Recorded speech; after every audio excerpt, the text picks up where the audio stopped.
Hey, everybody. It's Miss Motivational Mogul Mindset, Avis, Cherie, and I told you I'm gearing up to deliver some hot, blazing food for your soul quotes. My last couple of quotes was mindfulness and mental health awareness. And being clear on what you're sacrificing all your efforts in and who you're sacrificing your efforts for. And if there's no growth, what are you doing it for? I mean, what I mean by that is sometimes we go out on a limb and expend ourselves. We get busy with being busy.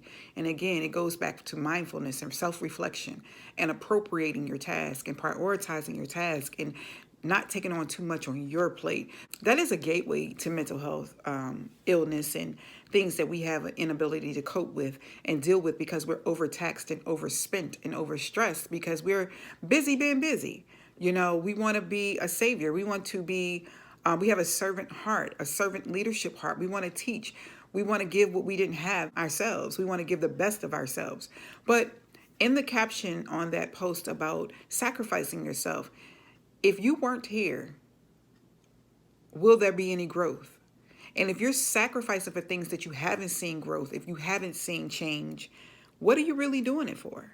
Is it just to say that you're busy? Is it for you? Is it a proud moment? And you might have to check yourself and say, oh, I'm doing this for my own gloating. I'm doing this to say that I did it. Or are you expending yourself and sacrificing so much because there's real change? It's evidenced change in the lives of those you touch, in the projects of the things that you're doing? Is it making an impact in this world? Or is it depleting you and your spirit that when you go behind closed doors, it goes to the other quote, that you're sitting and waiting on someone to be reactive to your plea of help, but yet and still, because you look so busy, they're just looking at you like, oh, I'll wait and see what you do next. Nothing's wrong with you. You know, we sit idly and we wish that we get what we give in return, but we have to gauge how much of ourselves we give. We have to gauge how much of ourselves is authentically happy, fulfilling, and purposeful in what we give. And if we're teaching people to just give and not live a fulfilling life or a happy life or a somewhat pleasant life where we can be like, okay, the rewards are great. You know, I'm really good about what I'm doing. I don't have no regrets about what I've done. If you can live that life, then it's fine. But you have people watching. They're looking at the things that you're displeased with. Some people can see beyond your outward appearance and efforts that the soul is cracked. Your spirit is shaken, unsettled, restless. And they're looking to see how you navigate through that before they take the baton and say, I'm going to run the rest of the race for you. They're watching your ins and outs, your comings and goings, your conflict resolution skills, your prioritization, your case management of you. They're not only watching your successes, they're definitely watching for the moments you drop the ball and make a mistake. But how you rebound in front of people is just as important as being transparent.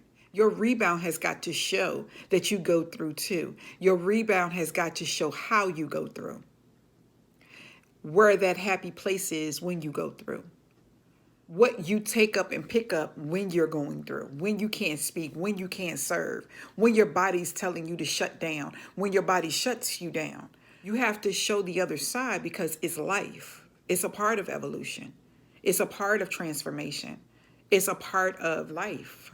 This week I started off with fight. It's time to do more than just look safe and just look pleasing to the eye and pleasing and soothing with your words. It's really about saving lives with your spirit.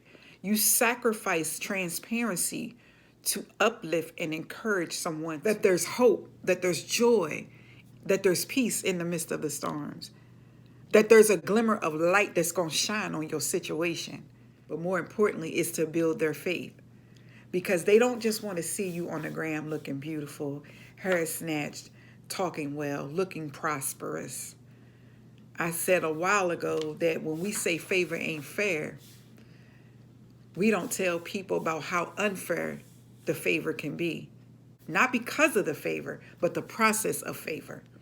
We don't spend enough time explaining to you how there's blows dealt to us because someone in the atmosphere, something in the atmosphere is upset with your favor.